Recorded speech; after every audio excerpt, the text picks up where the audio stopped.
Frecuencia al día.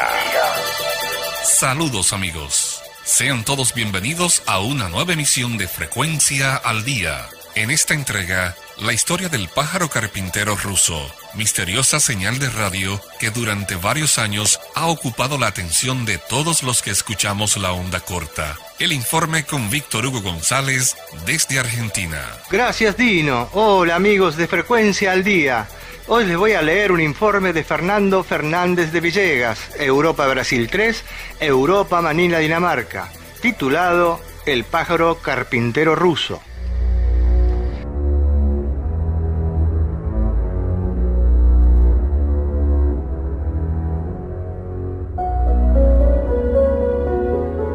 A mediados de los años 70, en plena época de la Guerra Fría, periodo de gran tensión política y militar entre el bloque occidental y el bloque de países comunistas liderado por la antigua Unión Soviética, los oyentes de las ondas cortas y los radioaficionados del mundo entero se quedaron pasmados ante una señal superpotente inesperadamente aparecida, procedente de un transmisor desconocido.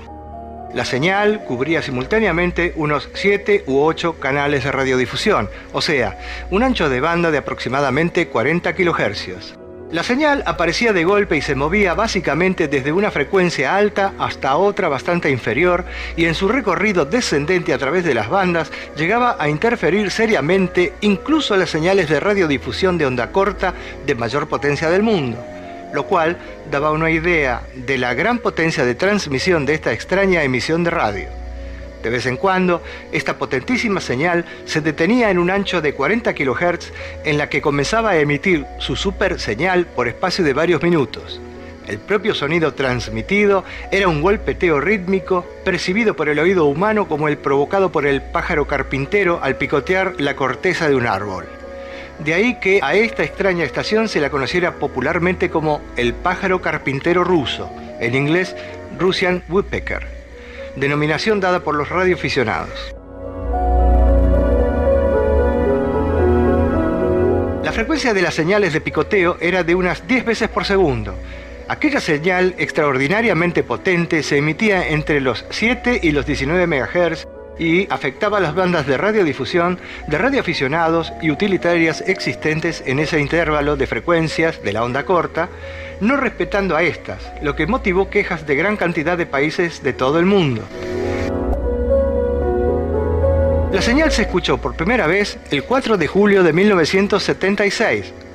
Se afirma que las últimas señales se habían captado en diciembre de 1989, pero de vez en cuando aparecían noticias de haberse captado nuevamente esas señales de diferentes zonas del globo terrestre. Tal era la potencia de transmisión de esta estación, evaluada en unos 10 megavatios de potencia radiada isotrópica equivalente, que su señal llegaba a tapar a las más potentes estaciones radiodifusoras de la onda corta y hasta algunas veces podía inducirse en los circuitos telefónicos. Esto llevó a una próspera industria de filtros antipájaro carpintero y circuitos bloqueadores de ruido. Las frecuencias armónicas del pájaro carpintero, ya fuera de las bandas de onda corta, llegaban a perturbar las emisiones de TV en la banda de VHF-1, en los años en los que aún no existía la televisión por cable. Con la ayuda de satélites militares y otros equipos especiales, fue posible localizar la zona desde la cual provenía el picoteo del pájaro carpintero. En los mapas, la zona donde estaba ubicada la estación transmisora estaba designada con el nombre de Campamento de Pioneros, en la entonces Unión Soviética, actualmente Ucrania. Muy posteriormente, ya en los años 2000, una vez superada la Guerra Fría, se esclareció que el pájaro carpintero ruso en realidad fueron 3 generaciones. En el año 1988, la Comisión Federal de Investigaciones de los Estados Unidos concluyó que la extraña instalación era un radar de nueva generación de la familia de los llamados radares Trans-Horizonte, OTH, Over the Horizon en inglés. Radares capaces de ver más allá del horizonte mediante el empleo de ondas cortas. Actualmente es conocido como Sistema Duga-3, un sistema que formaba parte de la red de detección y alerta temprana soviética de misiles balísticos intercontinentales ABM y que la OTAN designó inicialmente Steelyard. Cabe decir que la palabra rusa Duga significa arco en castellano.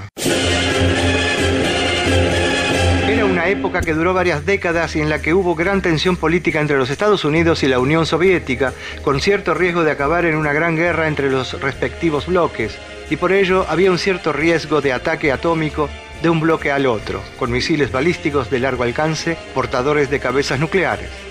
Fue una época en que cada nación implicada se jugaba su existencia, y ello dio lugar a desarrollos y construcciones de carácter militar principalmente, que de otra forma nunca hubiesen visto la luz, como es el caso que nos ocupa.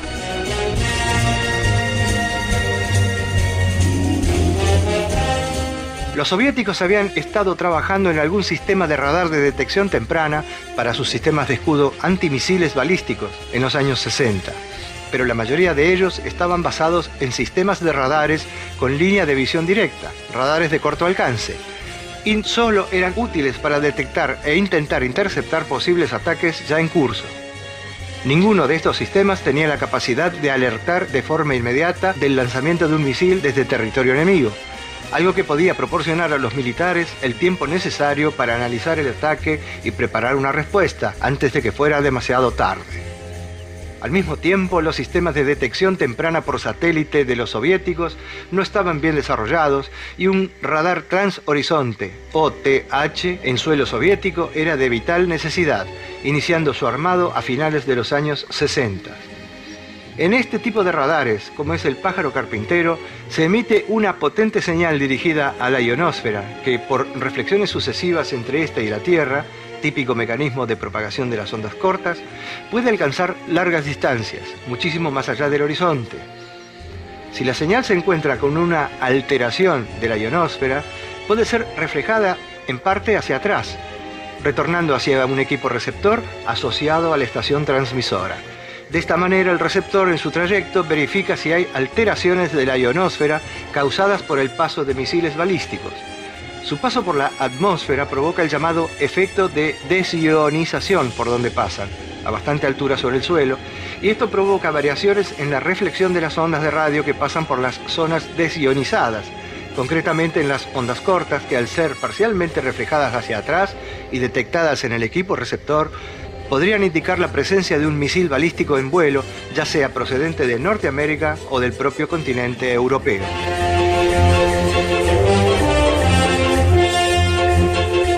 El primer sistema experimental de OTH soviético fue el Duga-1, construido en las afueras de Mykolaiv, en Ucrania, y tuvo éxito en la detección de misiles lanzados desde el cosmódromo de Baikonur, situado a 2.500 kilómetros de distancia hacia el este y conocido por ser el punto de lanzamiento de los cohetes espaciales de la carrera espacial soviética. Este experimento demostró que el sistema era viable y por ello después se construyó en el mismo lugar el prototipo Duga-2, el cual logró detectar y seguir misiles lanzados desde el lejano este de Siberia y desde submarinos en el Océano Pacífico, así como misiles lanzados hacia Novaya Zemlya, isla siberiana del Océano Ártico. Ambos sistemas fueron apuntados hacia el este ya como sistemas operacionales de defensa del país.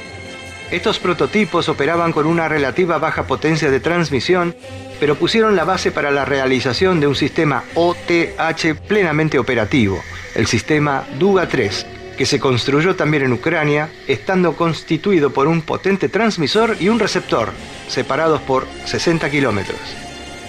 Tras aparecer estas extrañas y potentísimas transmisiones en 1976, unas primeras localizaciones por triangulación de la procedencia de las señales permitieron revelar que la señal provenía de Ucrania.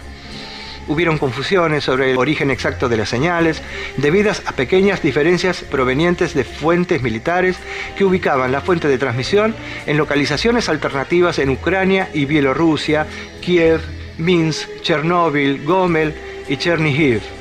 Todas ellas identificaban al mismo destacamento militar operando una estación con un transmisor a unos pocos kilómetros al suroeste de Chernóbil, sur de Minsk, noroeste de Kiev, y un receptor a unos 50 kilómetros al noroeste de Chernóbil, justo al este de Chernigov, sur de Gomel. Aunque desconocida para la mayoría del mundo, la OTAN sabía de su existencia y se refería a esta estación como Steel Yard. Mientras tanto, en el ámbito civil se hicieron miles de estudios de investigación en el mundo entero sobre la finalidad de estas potentes señales procedentes del bloque soviético. El hermetismo en la circulación de la información en los países del bloque soviético en la época de la Guerra Fría hizo que nadie, salvo en el ámbito militar del bloque occidental, supieran exactamente de qué se trataban estas señales. En un primer momento, se llegó a sospechar que se trataba de una emisora de jamming, cuya misión era provocar interferencias en las emisoras radiodifusoras del bloque occidental para que no se pudieran escuchar en la Unión Soviética y países aliados. Pero esta teoría se desechó pronto cuando se comprobó que La Voz de Rusia y otras emisoras afines al bloque soviético eran también afectadas por las interferencias provocadas por el pájaro carpintero. Otras explicaciones más especulativas fueron ofrecidas, indicando que se trataba de un sistema para interferir comunicaciones entre submarinos, un sistema de control del clima mediante ondas de radio, un intento masivo de control mental por parte de los soviéticos e incluso un sistema de comunicación con hipotéticos extraterrestres.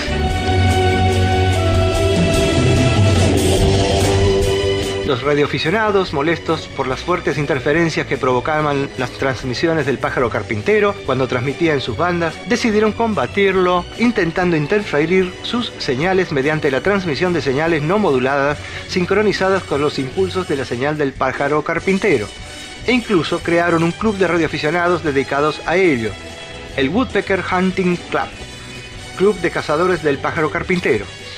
Pero las señales transmitidas por los radioaficionados no parecían tener efecto alguno, indicando que las estaciones receptoras del sistema Duga 3 eran capaces de diferenciar las formas de onda de las auténticas transmisiones del sistema Duga 3 de la forma de onda de las señales interferentes transmitidas por los radioaficionados, que eran simples impulsos de portadora de radiofrecuencia. No obstante, muy pronto se sospechó que se podía tratar de un radar transhorizonte, o TH, cosa que quedó confirmado cuando tras la caída de la Unión Soviética comenzó a circular información sobre la misma. A principios de los 80s, el propósito de la señal como radar comenzó a ser suficientemente obvia. En particular, contenía una estructura claramente reconocible en cada pulso, el cual con el tiempo fue identificada como una secuencia pseudo-aleatoria de 31 bits, con un ancho de bit de 100 microsegundos, dando lugar a pulsos de 3.1 milisegundos.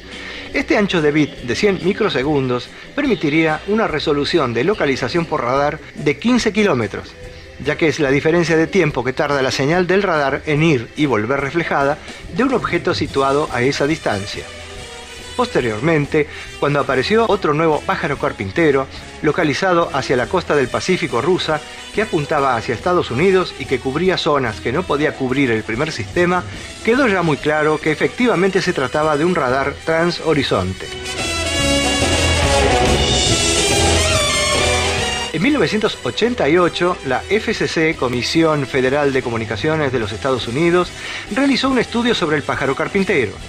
Los datos del análisis que mostraban el periodo entre pulsos, que era de 90 milisegundos, y que la estación operaba en un rango de frecuencias entre 7 y 19 MHz.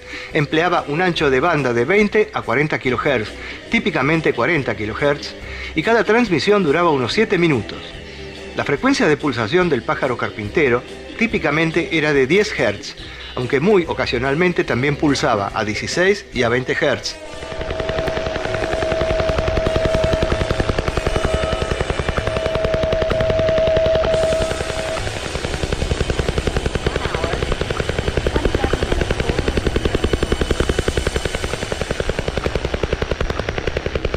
A finales de 1980, después de la publicación del informe de la FCC, las transmisiones del pájaro carpintero se volvieron menos frecuentes y en 1989 desaparecieron por completo. Las razones para la desvinculación del sistema Duga 3 no se han hecho públicas, pero una de las causas principales parece ser el cambio estratégico por la finalización de la Guerra Fría y la caída de la Unión Soviética a finales de los años 80.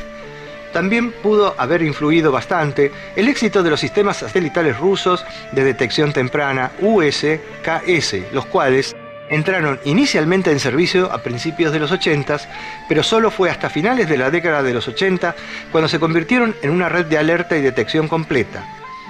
El sistema satelital proporcionaba un sistema altamente fiable y seguro de detección temprana, mientras que los sistemas de radar transhorizonte estaban sujetos a interferencias propias de la onda corta, las condiciones atmosféricas.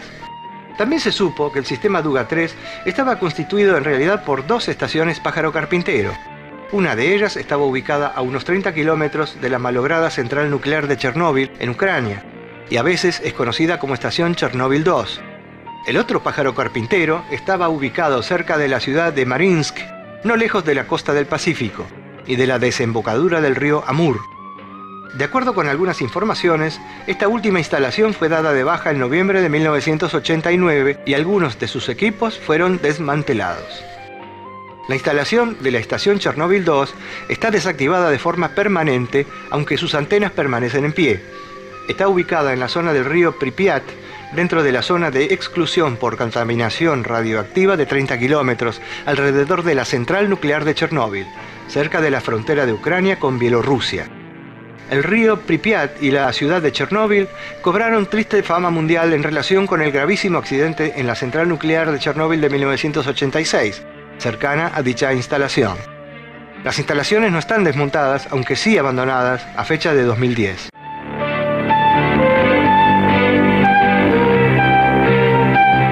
La estación, actualmente abandonada, consta de 2 instalaciones, la estación transmisora y la estación receptora, separadas unos 60 kilómetros. El sistema transmisor tiene dimensiones gigantescas y consta de 2 inmensos paneles verticales de distinto tamaño, uno al lado del otro, con una longitud total de unos 820 metros. El panel mayor tiene un tamaño de 530 metros de largo por unos 150 metros de alto, mientras que el panel menor, a su lado, tiene una longitud de 260 metros y una altura de 90 metros. Los paneles de transmisión están compuestos de centenares de antenas dipolos circulares ordenados en altura, en forma horizontal y en diagonal, y actualmente son empleados ocasionalmente por los radioaficionados como torre de transmisión para montar en ellas sus propias antenas. La estación transmisora se alimentaba de la energía eléctrica producida por uno de los reactores nucleares de la tristemente famosa central nuclear de Chernóbil. Concretamente, un 10% de la energía eléctrica generada por dicho reactor se empleaba para alimentar tan descomunal radar. Se dice que en la construcción de esta potentísima estación de radio se invirtieron de 500 a 1.500 millones de dólares, 2 veces más de lo que se invirtió en la construcción de la propia central nuclear de Chernóbil. Hasta aquí la lectura de este apasionante documento escrito por Fernando Fernández de Villegas, Europa, Brasil 3, Europa, Manila, Dinamarca, titulado El pájaro carpintero ruso. Desde Buenos Aires les habló Víctor Hugo González.